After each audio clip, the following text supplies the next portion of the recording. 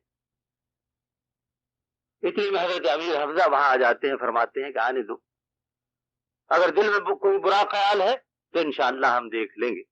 حضرت امیر حمزہ وادی بطحا کے وہ دلاور کے دونوں ہاتھوں میں تلوار لیے میدان جنگ میں نکلتے تو بڑے بڑے سورما منہ پھیر دیا کرتے تھے۔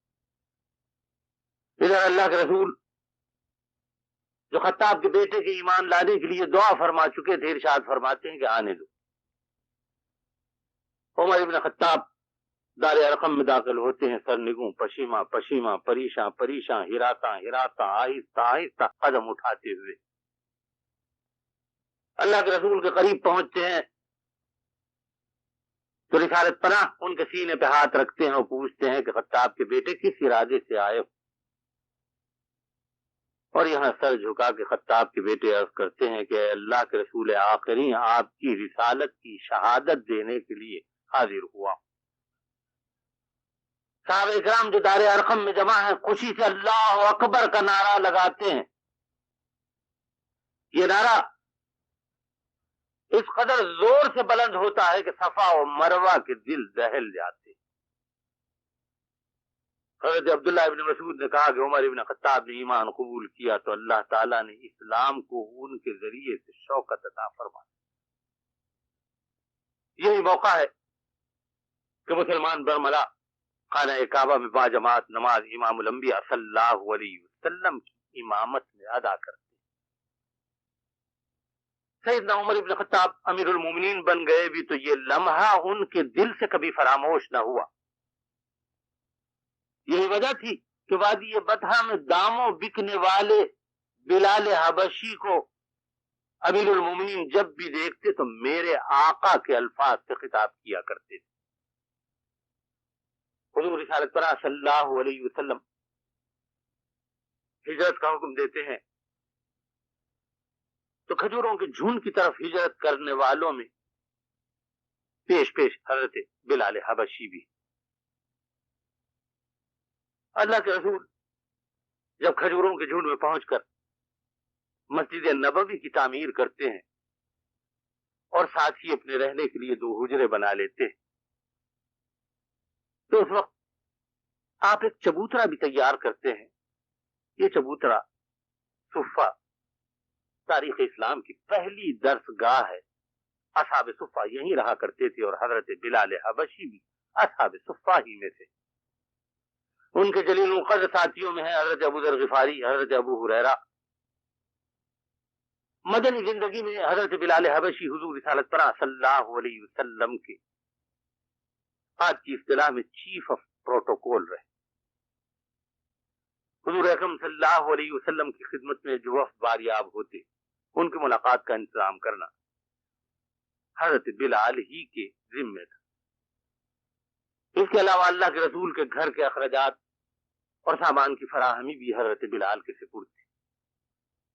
اور حضرت بلال ہی حضور رسالت مآب صلی اللہ علیہ وسلم کا گھر چلانے کے لیے قرض لیا کرتے تھے. بدر کی لڑائی ہوئی تو سرور کونین صلی اللہ علیہ وسلم نے حضرت بلال حبشی کو مال غنیمت کا افسر مقرر کیا. حضور سرور کونین صلی اللہ علیہ وسلم نے جب مسجد نبوی بنائی تو سوال یہ پیدا ہوا کہ مسلمانوں کو نماز کے لیے کس طریقے سے جمع کیا جائے. حکم ہے کہ امت کے ہر مرحلے میں مشورہ کیا جائے. اللہ کے رسول نے صحابہ کرام کو جمع کر کے مشورہ کیا. مختلف صحابہ کرام کی رائے سامنے آئیں. کسی نے کہا کہ دف بجایا جائے. اللہ کے رسول نے ارشاد فرمایا کہ یہ رومیوں کا طریقہ. کسی نے عرض کیا کہ یا رسول اللہ آگ جلائی جائے تاکہ نماز کا وقت معلوم ہو. ارشاد فرمایا کہ نہیں, یہ تو مجوسیوں کا طریقہ ہے. کسی نے کہا کہ ناقوس پھونکا جائے. آپ نے اسے بھی ناپسند فرمایا. ارشاد ہوا کہ یہ تو یہودیوں کا طریقہ ہے. اور سب کے لیے اللہ کے رسول نے ارشاد فرمایا کہ عیسائیوں سے مشابہت ہو جائے گی. کوئی طریقہ اللہ کے رسول کو اس وقت جو تجویز ہوا پسند نہ آئے. سیدنا عمر بن خطاب نے عرض کیا کہ یا رسول اللہ اس وقت تک جب تک کہ ہم کوئی مستقل فیصلہ نہ کر لیں, کیا یہ مناسب نہ ہوگا کہ آپ کسی کو حکم دیں کہ وہ بنو نجار کی چند گلیوں میں جہاں اہل ایمان بستے نماز کے لیے جمع ہو جانے کا نعرہ لگائے. حضور رسالت پناہ صلی اللہ علیہ وسلم نے حضرت بلال حبشی کو طلب فرمایا اور حکم دیا کہ جہاں جہاں اہل ایمان رہتے ہیں وہاں الصلاۃ جامعۃ کا نعرہ لگائیں تاکہ مسلمانوں کو معلوم ہو کہ نماز کا وقت شروع ہو گیا اور مسجد نبوی میں با جماعت نماز ادا کرنے کے لیے جمع ہو جائے. روایتوں سے معلوم ہوتا ہے کہ دوسرا ہی دن تھا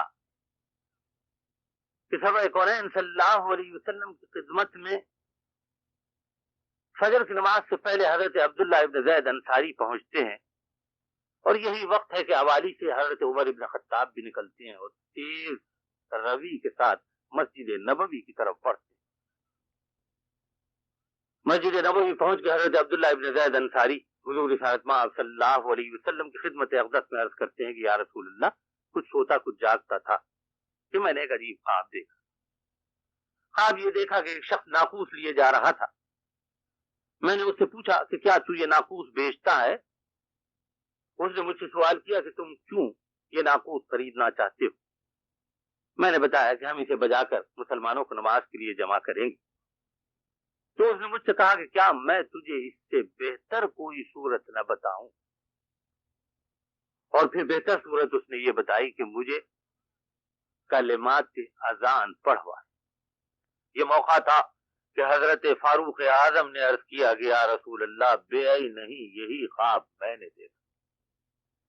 مستند روایتوں سے معلوم ہوتا ہے کہ اس مرحلے پر اللہ کے رسول کے قلب اطہر پر یہ بات القاء ہوئی اور کلمات اذان حضور سرور کونین صلی اللہ علیہ وسلم کی خدمت اقدس میں جبریل امین نے سنا. اللہ کے رسول نے حضرت عبداللہ ابن زید انصاری کو حکم دیا کہ بلال اونچی آواز والے ہیں, انہیں کلمات اذان سکھنا ہو. اس دن حضرت بلال حبشی کی نوک زبان پر لہن داؤدی سمٹ آیا تھا. اللہ کے رسول کے حکم کی تعمیل میں وہ مسجد نبوی کی دیوار پر کھڑے ہو گئے. ناگاہ فضا بانگ اذان سے ہوئی لبریز, وہ نعرہ کہ ہل جاتا ہے جس سے دل کو سار. حضرت بلال کے والد کا نام رباح اور والدہ کا نام حمامہ تھا.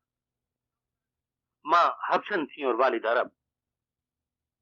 کوہیل ان کے بھائی تھے, بہن کا نام افرا تھا. ایک روایت ہے کہ ان کے دو بھائی تھے, دوسرے کا نام خالد تھا. ابن سعد نے کل افراد خاندان 5 لکھے. زید ابن اسلم سے روایت ہے کہ ایک بار ابو البکیر کے لڑکے حضور رسالت آپ صلی اللہ علیہ وسلم کی خدمت اقدس میں حاضر ہوئے اور کیا کہ یا رسول اللہ ہماری بہن کا کسی سے نکاح کر دیجیے۔ حضور رسالت صلی اللہ علیہ وسلم نے ارشاد فرمایا کہ کیا تمہیں بلال پسند؟ وہ خاموش رہے، لوٹ گئے۔ دوسری مرتبہ بارگاہ نبوی میں انہوں نے استدعا کی تو پھر اللہ کے رسول نے پوچھا کہ کیا تمہیں بلال پسند؟ اس مرتبہ بھی وہ خاموش رہے اور لوٹ گئے۔ تیسری مرتبہ جب انہوں نے یہ درخواست کی تو اللہ کے رسول نے پوچھا کہ کیا تمہیں ایک جنتی پسند ہے؟ اس کے بعد ابو البکیر کے لڑکوں نے اپنی بہن حضرت بلال حبشی سے بیاہ۔ قتادہ کا بیان ہے کہ اخذ بنی زہرہ کی ایک عربی النسل کی ہند سے ہوا تھا۔ حضرت عبداللہ ابن عباس سے ایک مرتبہ پوچھا گیا کہ حضور رسالت آپ صلی اللہ علیہ وسلم کی عیدین کی نمازوں میں سے کسی کا تذکرہ کیجیے، تو حضرت عبداللہ ابن عباس نے بتایا کہ عید کے دن حضرت بلال حبشی ایک نیزہ لیے اللہ کے رسول کے حجرے کے سامنے کھڑے رہتے تھے۔ حبشہ کے شہنشاہ نجاشی نے حضور رسالت آپ صلی اللہ علیہ وسلم کی خدمت اقدس میں حضرت زبیر کے ذریعے 3 نیزے روانہ کیے تھے۔ اس میں سے ایک اللہ کے رسول نے حضرت زبیر کو عنایت فرمایا تھا، ایک اور صحابی اور ایک اپنے پاس رکھ لیا تھا۔ یہی نیزہ عید کے دن حضرت بلال حبشی کے ہاتھ میں ہوتا۔ حضرت بلال حبشی آگے آگے ہوتے، پیچھے سرور کونین صلی اللہ علیہ وسلم اور صحابہ کرام چلتے، ایک جلوس کی سی کیفیت بن جاتی۔ مسلمان تکبیریں بلند کرتے جاتے۔ جب عیدگاہ میں پہنچتے تو حضرت بلال حبشی اس جگہ اپنا نیزہ گاڑ دیتے جہاں سے امام الانبیاء صلی اللہ علیہ وسلم نماز کی امامت فرمانے والے ہوتے۔ روایتوں سے معلوم ہوتا ہے کہ سرور کونین صلی اللہ علیہ وسلم حضرت بلال حبشی کے کندھے پر ٹیکا لگا کر عید کا خطبہ ارشاد فرماتے۔ ایک مرتبہ خطبہ دینے کے بعد خیر البشر صلی اللہ علیہ وسلم اس طرف تشریف لے جاتے ہیں جہاں صحابیات بیٹھی ہوئی تھی اور ان سے صدقہ و خیرات کے لیے ارشاد فرماتے ہیں، تو اس وقت اللہ کے رسول کے ساتھ صدقہ و خیرات جمع کرنے کے لیے حضرت بلال حبشی ہی تھے۔ تمام غزوات میں حضرت بلال حبشی حضور رسالت صلی اللہ علیہ وسلم کے ساتھ رہے اور تاریخ اسلام کا کوئی ایسا اہم موقع نہیں کہ سیدنا حضرت بلال حبشی نے اس میں شرکت نہ کی ہو۔ ویسے رضوان کے موقع پہ وہ حاضر تھے، فتح مکہ کے موقع پر وہ حاضر تھے۔ اللہ کے رسول نے ایک مرتبہ ارشاد فرمایا کہ مسلمانوں کو اگر یہ معلوم ہو کہ اذان دینے والے کا کیا مرتبہ ہے تو ہر عورت، ہر مرد اس بات کی خواہش کرے گا کہ اسی کو اذان دینے کا موقع دے۔ اس کے لیے اہل ایمان قرآن ڈالنے لگے گی۔ حضرت امیر معاویہ کی روایت، اللہ کے رسول نے ارشاد فرمایا کہ قیامت کے دن اللہ تعالیٰ اذان دینے والوں کو بلند تر کر دے، ان کی گردنیں اٹھی ہوئی ہوں گی۔ حضور رسالت صلی اللہ علیہ وسلم رحمت عالم بن کے آئے۔ اللہ رؤوف رحیم ہے، اللہ کا نبی بھی رؤوف رحیم ہے۔ اس فضیلت سے اہل ایمان کو کس طرح محروم رکھا جاتا؟ اس لیے ارشاد ہوا کہ جب مؤذن کلمات اذان کہنے لگے تو سننے والے مسلمان ان کو دہراتے جائیں، حتیٰ کہ جب مؤذن حی علی الصلاۃ اور حی علی الفلاح کہے تو اس وقت لا حول ولا قوت الا باللہ کہے۔ اذان ختم ہو تو حکم ہے حضور رسالت صلی اللہ علیہ وسلم کے لیے دعا کی جائے کہ اللہ تعالیٰ آپ کو مقام محمود پہ فائز فرمائے۔ بشارت ہے کہ اذان کے بعد جو یہ دعا پڑھتے ہیں انہیں حضور اکرم صلی اللہ علیہ وسلم کی شفاعت نصیب ہوتی ہے۔ ایک مرتبہ صبح کا وقت تھا، سیدنا بلال حبشی نے اذان دی اور حجرہ نبوی کے دروازے پر آ کھڑے ہوئے۔ یہی حضرت بلال کا معمول تھا۔ اللہ کے رسول برآمد ہوتے تو بلال حبشی حضور رسالت صلی اللہ علیہ وسلم کو ساتھ لے کے چلتے۔ امام الانبیاء